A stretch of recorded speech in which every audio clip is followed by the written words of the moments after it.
Selma didn't plan to stop in Fallow Ridge. She was just rolling through in the wagon she got with her husband's pension money, plus whatever Coinches brothers didn't snatch from her trunk. But when her wagon wheel broke outside the saloon, and the townsfolk just laughed instead of helping, she spotted a cage. It stood in the town square like a showpiece. The iron bars were rusty at the bottom, with straw all over the floor, and a man was lumped against the wall, head down. He didn't talk or move. He had nachos. His shirt was ripped, and his wrists were tied with rough cuffs. A sign on the cage said $10 to touch the beast. A kid tossed a rock at Thebers. It bounced off. The man didn't even twitch. Selma got off her wagon slow. Her hands were sore from holding the reins for days, but she walked toward the noise like something called her. A group of townspeople were yelling and laughing while the sheriff leaned on a post, carving wood. "What did he do?" Selma asked softly. The sheriff hardly looked at her. "Nothing we can prove, but he won't talk. Came from the hills with another guy's saddlebag, bleeding bad. Couldn't explain, so folks are making money off him." "Is he dangerous?" she asked. "To who?" The sheriff grinned. "A lady like you?" That's when the man in the cage raised his head, just enough for Selma to see his eyes. They weren't crazy or pleading, just watching, like someone who'd given up hope but wasn't broken yet. She stepped closer until her boots touched the cage's edge. The town got quiet. "Does he have a name?" she asked. "Won't tell us one. Says he's nothing." The man kept looking at her. She didn't look away. Her fingers wiggled by her side. She thought of her wedding ring, still in her coin pouch. The unlithing she hadn't sold. Thin gold, worn smooth from years. A memory of her husband, who never came back from the war. She swore she'd never traded Dot until now. She reached into her bag, felt the cool metal, and pulled it out. The crowd leaned closer. Selma walked to the sheriff, held up the ring. "Will this buy him?" she asked. The man in the cage didn't blink, but Selma knew she wasn't just buying a person. She was freeing something in both of them. The sheriff grabbed the ring with a grin and held it up to the sun like he was checking a horse, not a man. "Ain't worth $10, he said, "but it'll make a good story." The crowd laughed, unsure if they should cheer or boo. Selma didn't react. She watched as the sheriff unlocked the cage with a rusty key, and it swung open with a loud creak that made dogs bark far away. The man inside didn't move. "He's yours now," the sheriff said. "Hope you go trope and no regrets." Selma stepped up, stopping just outside the cage. "You can come or stay," she said. "Either way, you're not anyone's anymore." The man still didn't move. Then, slowly, he stood up, pushing himself off his knees, legs stiff like they hadn't worked in weeks. He was tall, taller than thought. Sunlight hit his face. Dark hair was messy, beard thick, eyes hard to read. Not young, not old, not a monster, just tired. He stepped out without a word. The crowd moved aside as he walked. Selma walked next to him, back straight, though her heart was racing like a horse. She climbed onto the wagon. He got in the back. No one stopped them. No one said a word. The wagon wheels squeaked as they left. Selma didn't look back. The road east of Fallow Ridge went through thin pines and dusty fields. She kept her eyes forward, hands steady on the reins. The man didn't ask where Eddie were going. Didn't ask for food or water. Didn't ask anything. When the sun got low, she stopped by a stream where the horse could drink. The man jumped down before she could say anything, untied their bag, and started picking up wood. By the time she'd unhitched the horse and got the blankets out, he'd built a small, neat fire. Selma watched him sit by it, quiet as the trees around them. "Got a name?" she asked. He looked at her, then shook his head once. "Can you talk?"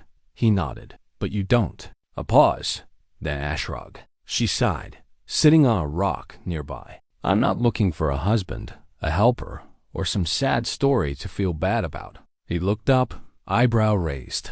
She looked back, serious but worn out. "I got you out of that cage because you didn't belong there, not because I want something from you."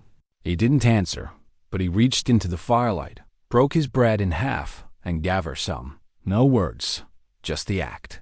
And somehow, that said more than any single day. They traveled 3 days with no trouble, camping by rivers and underlow, trees where crows flew but stayed quiet. Selma stuck to old trader paths, ones her husband used to mark on maps with pencil and hope.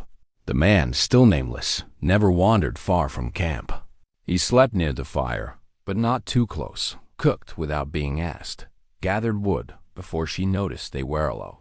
Every morning, without her saying a word, he checked the wagon wheel's dot. It was like a quiet dance. No music needed. Selma didn't push for more. Butone night, as the sky turned purple, she saw him carving a piece of cedar with a rusty knife. He sat by the fire, arms wrapped in cloth from her sewing kit. She hadn't given it to him. He only took what he needed. That felt oddly nice. "What's that?" she asked quietly. He didn't answer at first, then showed her his carving. A simple wolf, long legs, pointy nose, tail curved. "Is that you?" she asked. He shook his head, then pointed at her. She laughed, not meanly. "You think I'm a wolf?" He nodded. "Sure of it. You know, wolves get it around here," she said. "Folks call them thieves." He tapped the wolf again, then pointed to the sky. Selma looked up. Stars were bright, and a half moon was rising. "You think I came from there?" He shrugged, but High-Size said yes. A creature too tough to die, too quiet to beg. She stared at the carving for a long time, then pulled out the empty pouch that used to hold her wedding ring. She tied it with string and set it by the fire's edge. "Guess we're both free now," she whispered. He watched the pouch burn, not saying a word. When she looked at him, he wasn't watching the fire. He was watching her, not with want or pity, but something solid, like the earth had eyes. "Did you ever belong to anyone?" she asked. He touched his chest, then shook his head slowly. She nodded. "Maybe that's okay." The fire popped quietly. The wolf carving sat between them, untouched, not done. And in that moment, the silence wasn't empty. It felt special. Something passed between them that didn't need words, just needed to be felt. They reached the canyon's edge on the 5th day, where cliffs opened wide, and the wind got rough. Selma parked the wagon under a rock ledge and stared at the narrow pathhead. It was barely big enough for the horse, let alone a wagon and 2 people, trying not to fall. The man stood next to her, arms crossed, hair teed back with the leather he used to tie their stuff. He didn't look scared. He looked ready. "You've done this before," she said. He nodded slightly. "Want to lead?" Another nod. She smiled a little. "You don't talk much, but you know when to say yes." She gave him the reins without hesitating. Trust, she realized, didn't always come all at once. Sometimes it grew, quietly, one step at a time. He took the horse's lead and walked carefully, every step planned. Selma walked beside the wagon, hand on its frame. The cliff dropped in taunting, and her throat got tight with every gust. But the man never slipped on it. A turn, a rattle scared the horse. It reared up, kicking, and Selma almost lost her grip. The wagon creaked. Then his hand was on the bridle, calm, steady. The horse settled. Just like that, he said nothing. Just looked back to check she was okay. Her heart pounded, not from the near fall, but from how he looked at her, like she wasn't weak, like she was already standing. That night, they camped by a spring hidden behind cedar trees. Emmett stew with dried meat and herbs she didn't know. As they ate, she watched him, how he always faced the dark, eyes scanning for danger, even if Nana came. "You don't sleep much," she said. He shrugged. "Is it fear?" He looked at her for a long time, then shook his head. She tried again. "Guilt?" Still no. Then he did something surprising. He grabbed his knife and dragged Ichendel in the dirt. 2 lines, then one across. "A shape. A cage," she whispered. He nodded, then drew a line through it. Gone. She stared at the lines, at him, at the fire. "Maybe it's not fear-keeping." "You awake," she said softly. "Maybe it's just habit." He didn't answer, but when she got up to sleep, she felt her braid move over her shoulder. The tie had been replaced with twine, braided, quiet, his. She found the mirror by mistake, cracked and wrapped in cloth at the bottom of her bag. She hadn't used it since before Thewar took her husband. since before her hair got dark with ash, and her face learned to stay still like a shield. But now, sitting by the stream, she held it and looked at the braid down her back.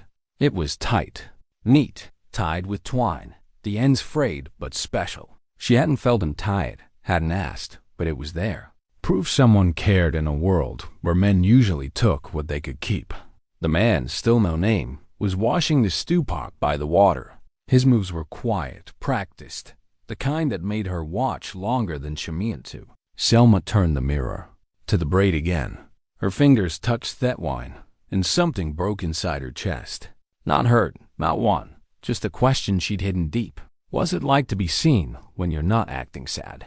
That night, as stars lit up, she sat across from him and stayed quiet for a long time. When she spoke, her voice was soft. I think people get cages wrong. He looked up. She pointed to the fire. They think cages are bars, iron, keys, but most cages lock from inside. He tilted his head. She held high sighs. I've been carrying one for years. A pause. Then he pulled something wrapped in oilskin from his pouch. He opened it carefully. Inside was a bead, carved from bone, smooth, shiny. He held it out over the fire. Selma took it with both hands, like it might break. For the braid? She asked. He nodded. Then he reached over and tied the bead into her hair, just under the twine. His hands brushed hers once, but it was enough. Later, in the dark, she lay by fire and held that braid to her chest like it was truth. No one kissed her, no one owned her. But somehow, she'd been named. Not with words, not with promises, but with a braid she didn't ask for, tied by a man who had every reason to fear touch, but gave it softly. They passed through Marloff's ghost town just after dawn. Burned beams leaned like they were praying. Selma stayed quiet. So did the man. But she saw how his eyes scanned the ashes, how his shoulders got tight passing a church door, half hanging, its cross burned to a stub. He'd seen places like this, or maybe caused them. She didn't ask. Not yet. That night, camping in a dry riverbed, she watched him carve again. His hands were steady, even in the cold, shaping cedar, like a memory. She sat close, her braid over one shoulder, the bone bead cool against her neck. You remember things with your hands? She said softly. He paused, looked up, then nodded. Tell me something. He hesitated, then put the carving in her lap. A woman sitting, long braid down her back. Not fancy, but clearly her. Selma blinked. That's me. He nodded, then grabbed another piece of wood, already half-shaped, bigger, shoulders bent, hands open. That's you? She asked. Hadn't answer. Just kept carving. She leaned closer. What happened to your voix? He froze, jaw tight. She waited. Finally, he grabbed a stick and drew in the dirt. Simple lines. A cabin, a flame, a body outside. Selma's breath stopped. You were in a fire. He nodded, then added a mark. A small figure be the body, watching. A child. Her throat hurt. Was it your family? His hands shook, then dropped the stick. He didn't finish. Didn't need to. She touched his hand lightly, not asking for more, just holding what he could share. That night, when she lay by the fire, she found her braid retied. This time, the twine was darker, stronger, and under the bone bead was a second one, smooth, carved with a single line of flame. It wasn't just pretty. It was Amory, a gift, a truth. And somehow, she knew it wasn't to scare her. It was trust. The kind words couldn't give. She held the braid as she slept. In the morning, he was already cooking, still quiet. But something felt different. She didn't feel like she was with a stranger anymore. She was traveling with a man who chose not to run, even from the parts of him still burning inside. The next town was bigger. Clay houses packed close. Stores with real glass windows. Kids running barefoot on hard dirt roads. Selma thought about skipping it. But the horse needed food. They needed coffee. And she was sick off cold beans by moonlight. As they rode in, she hid her braid under her shawl. Let them see a widow with a quiet man. Let them wonder. The town stare like Fallow Ridge. They whispered, curious, careful. But no one threw rocks. No one spat. The store had a bell over. The door and shelves, that reminded her of better days when her husband stood behind her, hand on her back, calling her darling in a voice that made other women jealous. She hadn't thought of him in weeks. Not until that bell rang. She picked flour, coffee, a bit of honey. The clerk glanced at the man, but stayed quiet. When Selma reached for her pouch to pay, her fingers touched the empty spot where her wedding ring used to be. Gone. Traded. A man for a memory. But she didn't regret it. Not for a second. Outside Creel, that's what she called him in her head, tied the supplies to the wagon without being told. An old lady in a sun hat came up. "He yours?" she asked quietly. Selma turned. "No," she said, then paused. "But I'm his." The lady smiled, eyes warm. "That's special." Selma nodded as they left town. She kept her eyes on the road. "They're wondering why you don't talk," she said over her shoulder. He didn't answer. She turned halfway, braid swinging. "I tell them it's because you were listening." A tiny smile touched his lips. Barely there, but real. "They think I gave up too much," she said. "A man for a ring. But the ring never washed ashes, never built a fire, never carved me from memory." That night, he teed her braid again. She didn't feel it, but found it freshly done, tighter than before. At the base, another bead, small brass, shaped like a ring. Not the one she traded. Not a replacement, just a reminder. She touched it softly, looked at him across the firelight. "Why do you keep doing this?" she asked. He met her eyes, tapped. Each bead, bone, flame, then tapped her chest. Home, pain, choice. She understood and didn't ask again. The road got rough after plains. Roots poked through the trail. Cliffs closed in like they wanted to hear their story. Selma held the reins steady. Though her shoulders hurted, her throat was scratchy from dust. Creel walked ahead, always. Few steps in front, eyes scanning like a guard who never got a break. She trusted him. Not because of the fires he built or the quiet he kept, but because her hair never got tangled anymore. That evening, they stopped bike-waking aspen trees. She set up camp while he came back with dry roots and a pouch of flint. When the fire was going and the pot was boiling, she sat across from him and asked, "What name would you pick if you could choose?" He didn't look up, just grabbed a flat stone and started carving with his knife's tip. The scraping sounded like soft wind. After a few minutes, he showed her. One word, neatly carved, Solon. She frowned. "What's it mean?" He paused, pressed a hand to the ground, then pointed to the sky, earthlight, then tapped his chest. Selma nodded slowly. Solon. He looked at her, really looked. Not past her, not around her. At her. She let the name sit between them like a warm coal. "You don't have to stay with me," she said. "The ring was never meant to tie you down." He picked up the carving of her, the wooden figure with the braid, and handed it to her gently. Then, with decent quiet sureness, he held up a second, carving himself, sitting beside her, both facing the same way. She blinked. "This is what you want?"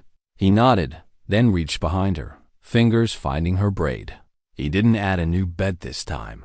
He just undid it gently and started again. Slowly, carefully, like he was reweaving his own story. When he finished, he tied it with twine, then slipped a piece of bark through it, carved with one word. Solon. His name, now part of her, not owned, not taken, shared. She touched it, fingers shaking.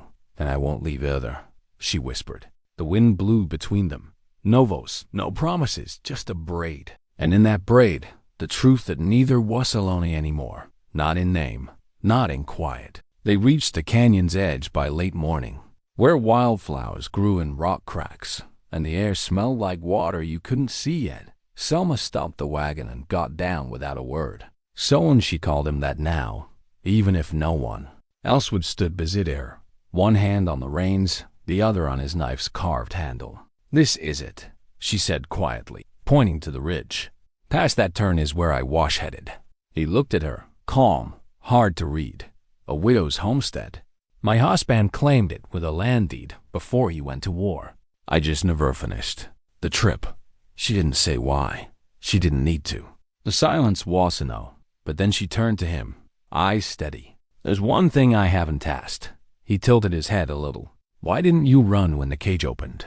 Someone looked toward the canyon's edge, where Hawk circled slowly. Then he crouched, picked up a stick, and drew in the dust. A circle, a Smalarone inside, then a figure sitting. "You were already caged inside," she guessed. He nodded. Then he reached into his bag and pulled out something small. A tarnished ring. Not hers, not gold. Simple, dented. "What's that?" she asked. He held it up, pointed to his heart, then the fire. "Someone gave it to you?" He nodded once. "They died?" Another nod. Her throat hurt. "And you couldn't talk after?" He looked her in the eyes, held her gaze, then put the ring in her hand. "You want me to carry it?" He nodded slowly. She closed her fingers around it. "Then I will, and I'll carry you with it." That night, they reached the homestead. The cabin was falling apart, 2 walls standing, the rest held by vines and memories. But the land was good. The creek still ran. She stood in the doorway, wind pushing her dress, and turned to him. "This was supposed to be my husband's home. Now, I think it's ours." Solon didn't move, but his hand found her braid's end. Smooth febark bead with his thumb, the one with his name. He said nothing. Didn't need to. Sometimes what's special isn't what's said, but what stays. And he stayed, long after he could have left. A man bought with a ring, now tied to something deeper than any promise. A quiet thing, a forever thing. Spring came like a breath on the ridge. Wild iris flowers poked through the cabin's broken floor, and the creek sang louder each morning. Selma woke early now, not because she had to, but because she wanted to. The air felt lighter with someone moving beside her. Even if he didn't snore, didn't talk, didn't take more than space and quiet. Solon built a porch from old wood, smoothed by hand. Each evening they sat there, her rocking slowly, his knife shaping pieces of the past into something small enough to hold.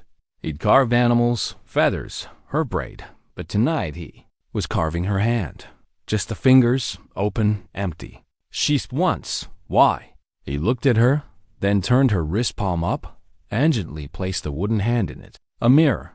Not perfect, but hers, like had seen her from inside. She didn't cry, but she leaned into his shoulder, and he didn't pull away. That night, as she undressed, she saw herself in Thurop mirror above the wash basin. Her braid was longer, thicker. At the base hung 5 beads.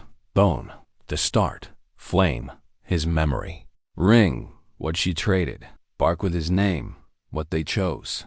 Riverstone, the one he added yesterday, without explaining. She hadn't asked what the last one meant.